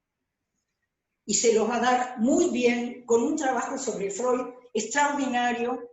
Es decir, ese es un curso de Miller que yo pongo en un lugar especial. Tengo varios, porque yo no soy de aceptar todo junto. Sí, he trabajado mucho en el seminario y lo ha merecido verdaderamente, hemos aprendido muchísimo. Entonces digo, dice Freud que en ese hablar de la varaunda parlante, de lo que aprendimos a hablar cuando nos pusimos a hablar, de lo que nos metieron en el oído y de lo que hablamos y nos hablaron, de toda esa varaunda parlante, se hace el discurso que tenemos. Presten atención a sus amigos, díganme, o sus hijos, díganme si todo el mundo no habla siempre de la misma manera. Díganme si ustedes no saben de antemano cómo habla su amigo, lo que va a decir sobre cierta cosa. Seguro que sí. Entonces digo, en eso es el Wiederkehr. El Wiederkehr, que lo tienen en la página 56, es que uno siempre repite la misma cosa, que el pensamiento adecuado siempre repite la misma cosa, pero no se confundan con la repetición, dice Freud, dice Lacan. No confundan con la repetición, por favor. El Wiederkehr es que en el hablar siempre se repiten cosas, pero eso no es la repetición. El concepto fundamental llamado repetición no es eso. Eso es el Wiederkehr, es el retorno de los signos, sencillo. Después, dice Lacan, anunciando su texto sobre la repetición, que la repetición no es reproducción ni presentificación. Y trae un texto de Freud que dice él, causó muchísimos desastres en el psicoanálisis. Ahí tienen un texto de Freud criticado, recuerdo, repetición, elaboración. Porque si Freud es el descubridor y tiene todo el derecho del mundo a inventar lo que sea para llevar adelante su cosa, los post-freudianos se agarraron de ese texto, entonces le decían al paciente, ¿usted cree que yo soy su mamá y que le voy a pegar? Pónganle. O entonces usted le parece, quedaba mezclada la transferencia con la repetición. Cuando venía el paciente y se quejaba de que sufría por el jefe, qué sé yo, bueno, entonces usted, ese es su papá que cuando usted era chiquito le pegaba. Dice, este texto de 2014 de Freud hizo mucho daño, pero no el texto de Freud, porque si uno hace letra, un texto se llena de preguntas. No hacían letra. Tomaban a Freud por su otro y lo tomaban en su obviedad mayor. En Estados Unidos, el psicoanálisis, el complejo de Edipo, es el rey de los análisis. Su papá la abusó cuando era chiquita, usted no se acuerda. Por eso dice Lacan, cuando empieza, en los años 50, que encontró el psicoanálisis sumido en el más burdo empirismo. Y de ahí el trabajo de Lacan. Son 10 años de leer, 5 años de leer a Freud a la letra, 10 años de seminario, y cuando llega al seminario 11, ustedes ven cómo toma cada cuestión de Freud y cómo la limpia, cómo la pule, cómo la trabaja, pero todavía la llancia está a nivel de la cadena significante. Todavía no están los cuerpos en el seminario 11. La pulsión es uno de los grandes problemas del seminario 11, lo vamos a ver. Son intuiciones por todas partes. Seminario 11 es el seminario 11. Y si nos quedamos en el seminario 11,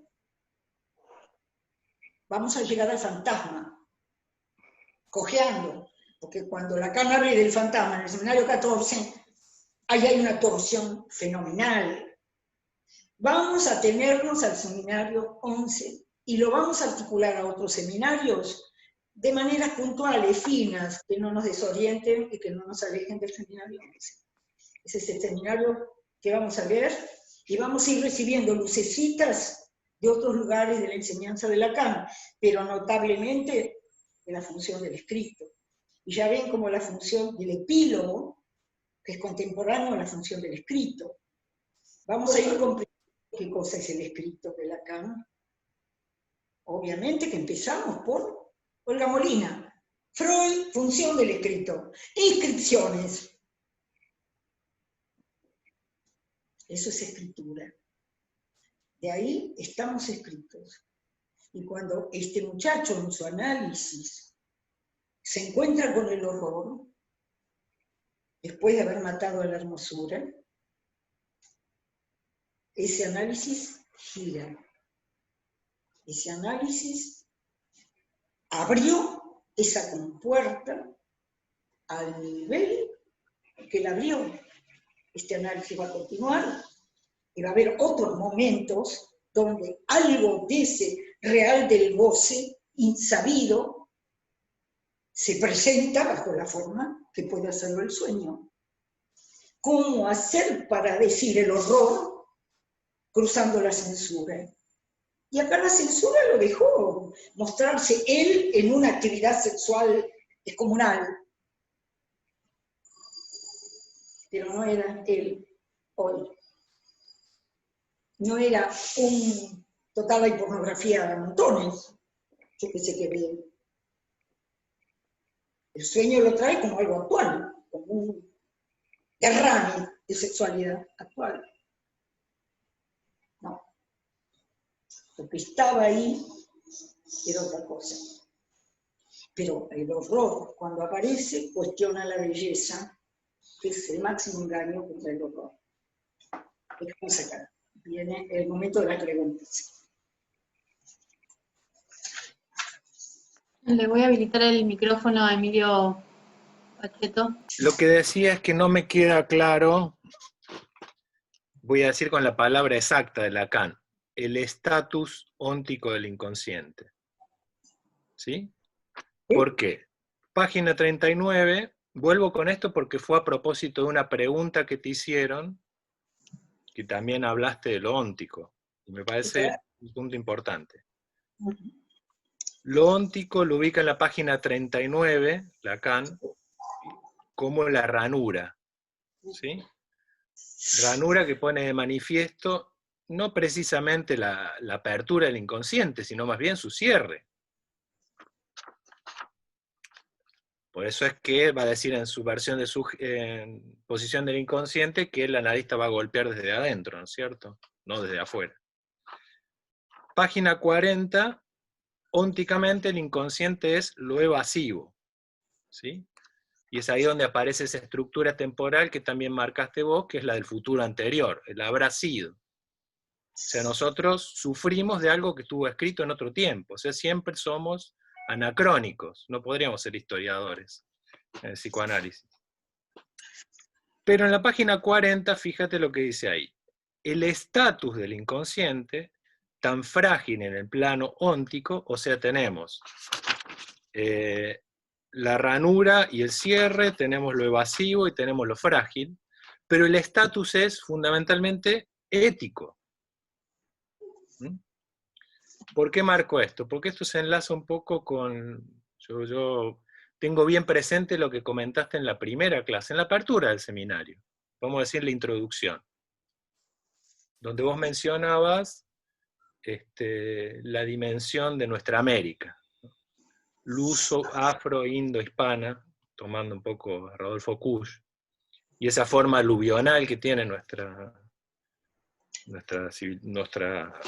América, digamos, y en particular Argentina, porque eso también habla de un estatus del inconsciente que marca ciertas transformaciones en el plano de la civilización. sin acudir a una idea de un inconsciente colectivo, pero necesariamente hay algo de eso aluvional que marca una característica, una particularidad, digamos así, de nuestro tiempo, y de nuestra América, y de nuestra Argentina, y de Buenos Aires en particular, si vos querés. Entonces, me parecía que eso se articulaba bien con lo primero que habías dicho, con la introducción de tu seminario, y pongo este punto, este grano de sal, voy a decir así, ¿no? De lo óntico, no exactamente como el estatus del inconsciente, porque el estatus lo pone en el plano ético. Lo óntico es lo evasivo, la ranura, el cierre y lo frágil. Bueno, ese es mi aporte. Aporte, pregunta, interrogante, no me queda todo claro. Todos los aportes nuestros son interrogantes, no te preocupes. Lo que podemos aportar es la lectura, ¿no? Mira, yo creo que, como vos bien decís, lo que aparece en la ranura siempre es equívoco. Justamente.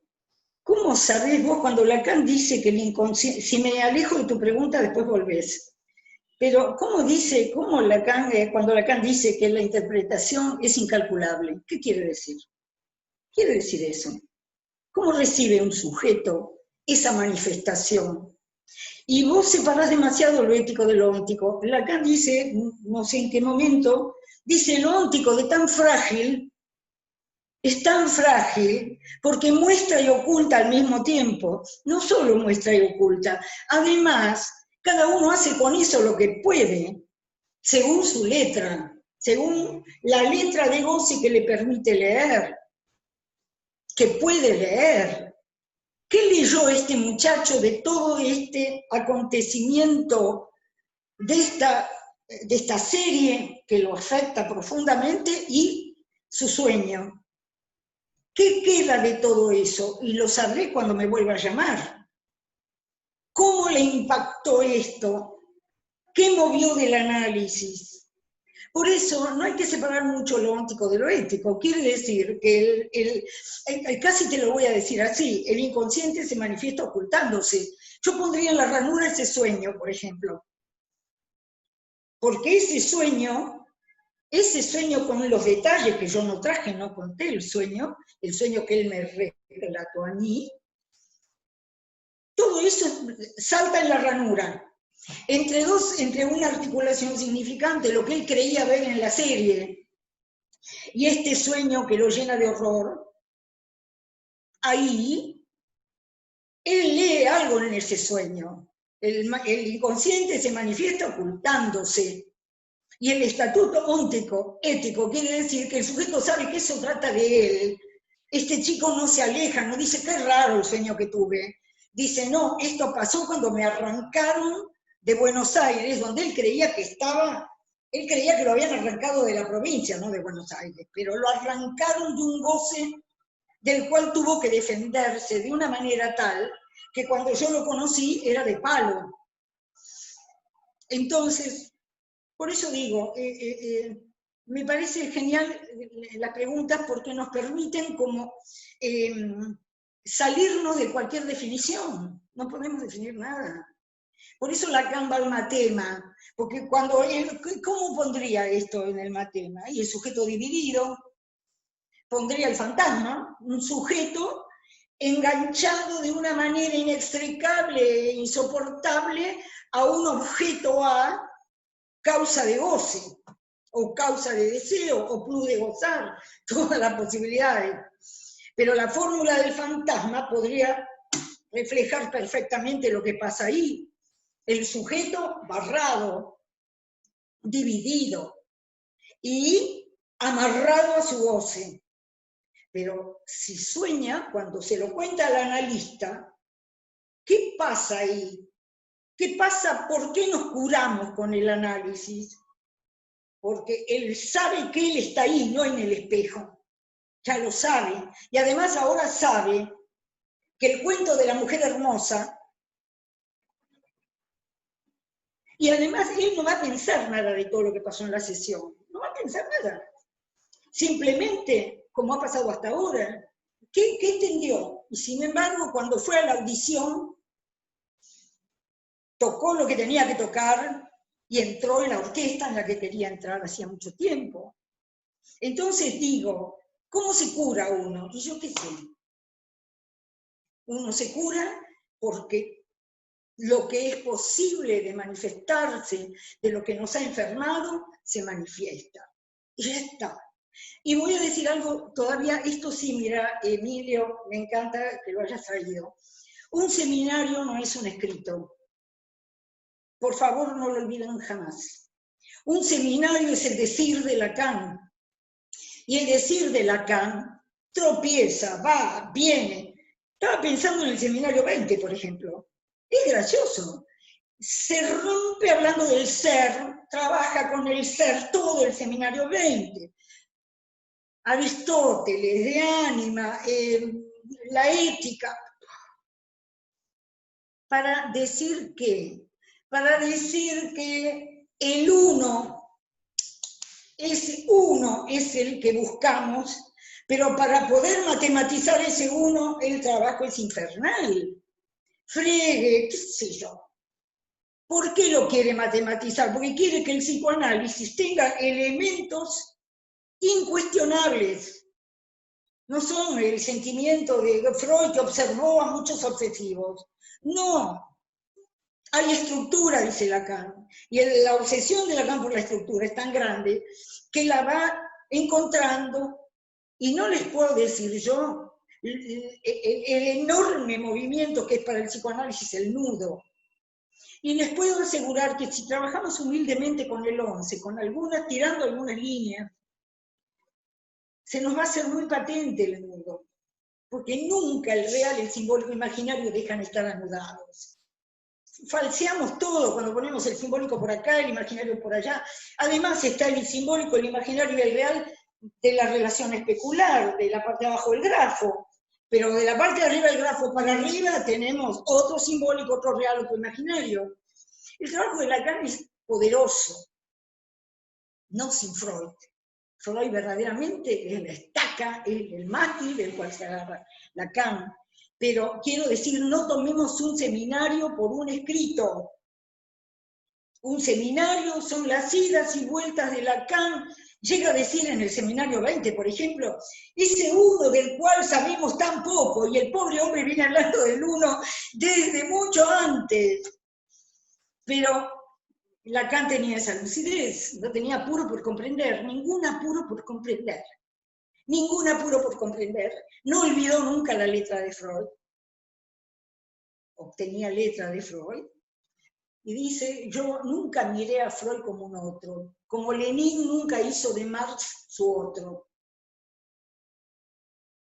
Y después de la muerte de Lacan, digo, el que hizo letra de Lacan fue Miller, les guste o no a todos los antimillerianos que andan por el mundo, mezclando la vida, la obra y la historia. No, hubo alguien que hizo letra, con una consecuencia. Como dice Miller, yo tengo pata de elefante, voy despacio. Es verdad, los cursos de Miller tienen repeticiones, cosas cansinas, pero de repente una lectura donde él hace letra de la letra de Lacan. A Lacan le pasa lo mismo con Freud.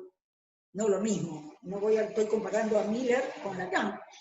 Estoy diciendo que así como Lacan puso a Lenin haciendo letra de Marx, no sé si a Marx le gustaba lo que hacía Lenin, ni si lo hubiera hecho jamás. No sé, no era su otro. No sé si a Lacan le gustaría lo que dice Miller. Miller hace letra. Y si me convence, lo leo. Si me convence ese trabajo, si cuando yo voy a los textos de Lacan, eso me ilumina, ahí es donde yo tomo lo que me ofrecen.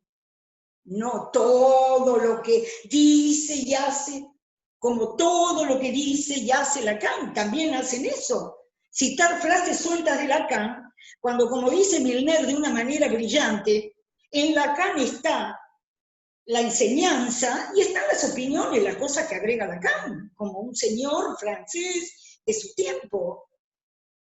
Entonces, hay que estar constantemente viendo, haciendo letra de lo que leemos. Nosotros vamos a tomar del seminario 11 en este momento, porque ustedes están haciendo mi seminario, pero yo, ¿cómo trabajo con el seminario 11? Y tratando de agarrar la letra, es decir, lo que verdaderamente puedo yo agarrar. Pero ¿quién soy yo?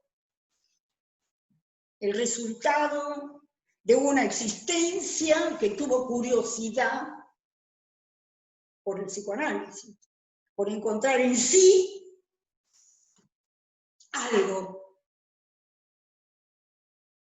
La letra de goce, precisamente. Porque la letra de goce es la que nos enferma y la letra de goce es la que nos salva. Bueno, Emilio, es lo que te puedo decir. Está muy bien, Carmen. Sí, agregar nada más que también, si uno piensa el inconsciente desde el punto de vista óntico, no podemos pensar esto otro que te hablaba de lo que habías mencionado al principio de tu seminario. ¿Cuáles son esas transformaciones? Ahora, ahí está, quiero hacer esa articulación porque me la olvidé. Lo que hablé al principio del seminario sobre lo afro-indo, el uso hispano, quiero decir algo. El discurso del otro, ¿no? ¿Cómo? Digo, en términos del discurso del otro. Totalmente, pero te lo voy a decir de esta manera. Todas las culturas milenarias que habitaban América estaban llenas de mitos. El mito, no había el narcisismo, no había uno, no había la historia grecolatina, la historia griega. La historia griega antes de Aristóteles,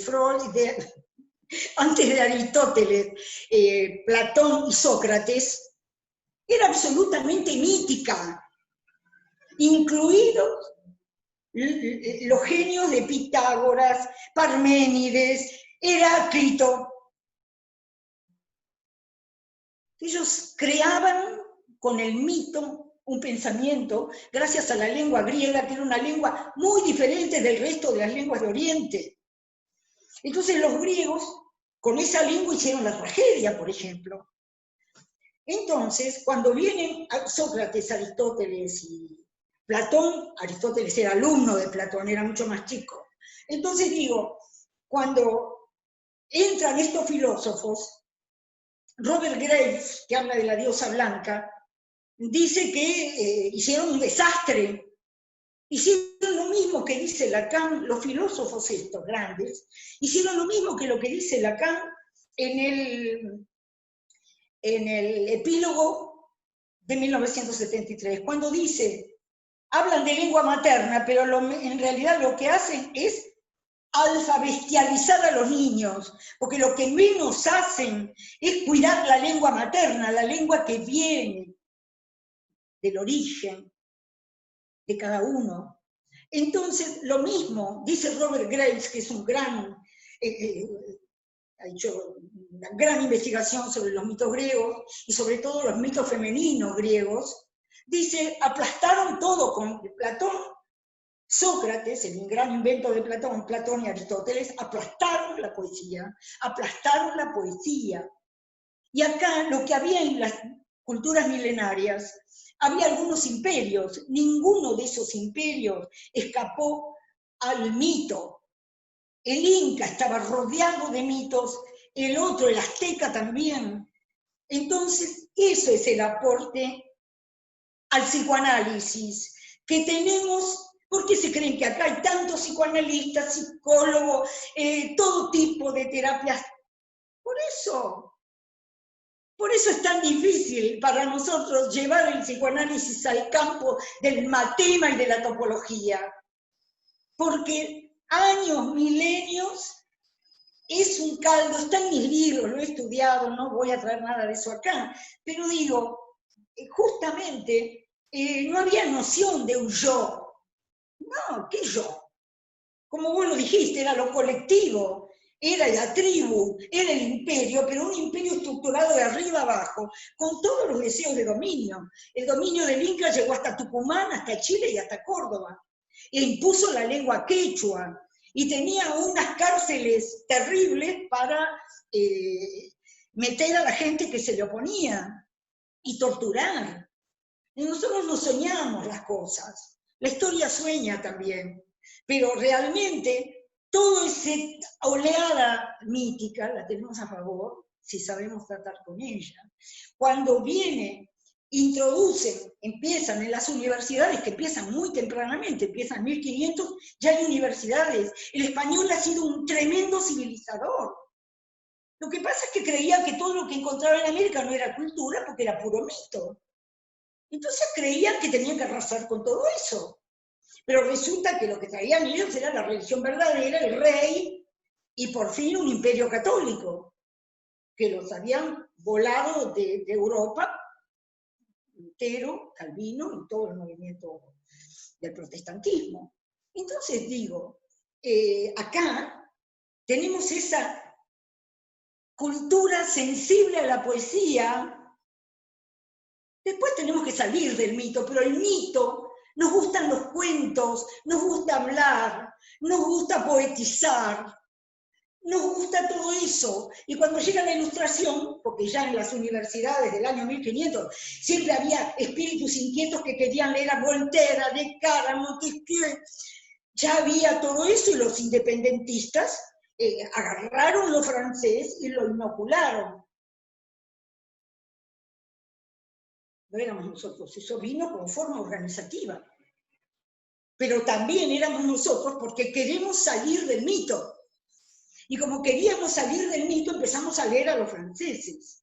Y empezamos a interesarnos en la filosofía y en los 16 siglos de cultura que había en Occidente. Nos deslumbró Occidente.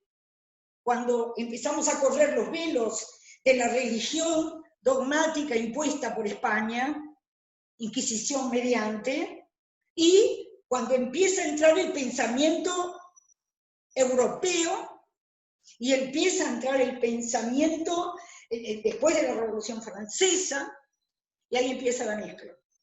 Primero la mestización español, indio, la orden del rey, mézclense con los nativos, porque así va a pasar la religión y va a pasar en la obediencia al rey de España y el reconocimiento al rey de España. Se mezclaron de entrada. Cuando tuvieron que irse de Buenos Aires, se fueron a Asunción, al Paraguay, y nada adoraron más los españoles que las indias paraguayas, las guaraníes. Nada amaron más, pero nada despreciaron más al mismo tiempo. Por eso le digo que los fenómenos de la cultura hay que leerlos acá. Y el psicoanálisis acá es un fenómeno de la cultura.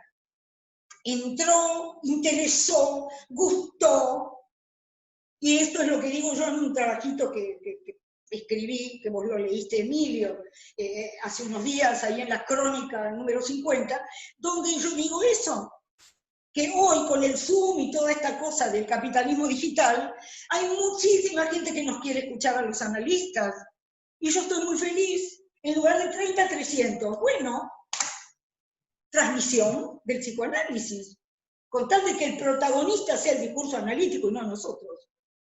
Entonces tenés toda la razón. Cuando yo digo que tenemos que ubicarnos acá, lo resumo así. Nuestro trabajo con el seminario 11 es el trabajo de la salida del mito. Todavía Freud hace lo que puede, pero ya Freud sale, es vienés, no es vienés, es un judío que vive en Viena, muy inficionado y afectado por el cientificismo, pero que vio otra cosa. Cuando fue a ver las histéricas de Charcot, vio otra cosa. Cuando vio lo que le pasaba a Roger con la Ana O, vio otra cosa. No paró nunca más Freud. Maravilloso Freud.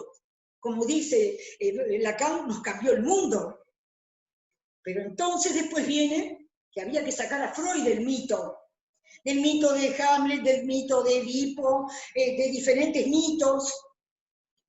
Había que sacar a Freud del mito. Por eso dice Miller que los 10 primeros seminarios de Lacan son la salida del mito del psicoanálisis que se armó en torno a la enseñanza de Freud y a los escritos de Freud. Se armó un mito del psicoanálisis. Y la prueba está en que la gente habla del psicoanálisis como si supiera. Y cuando Beatriz Preciado, que ahora es Paul Preciado, habla del falocentrismo del psicoanálisis, nunca leyó a Lacan. Seminario 20 refuta absolutamente cualquier falocentrismo, patriarcalismo, lo que sea, pero Freud estaba metido en el mito del padre, ¿o no? Entonces, mi querido Emilio, te agradezco infinitamente lo que me acabas de decir, porque efectivamente el psicoanálisis para nosotros es el trabajo arduo de la salida del mito hoy. Entonces, por eso el Seminario 11 para nosotros es un tesoro, verdaderamente. Gracias. Bueno, no tengo a nadie más anotado para intervenir, consultar. ¿Podemos terminar entonces? Bueno, dejamos acá entonces. Dejamos acá, muchas gracias a todos. Hasta dentro de 15 días. Hasta la próxima. Adiós.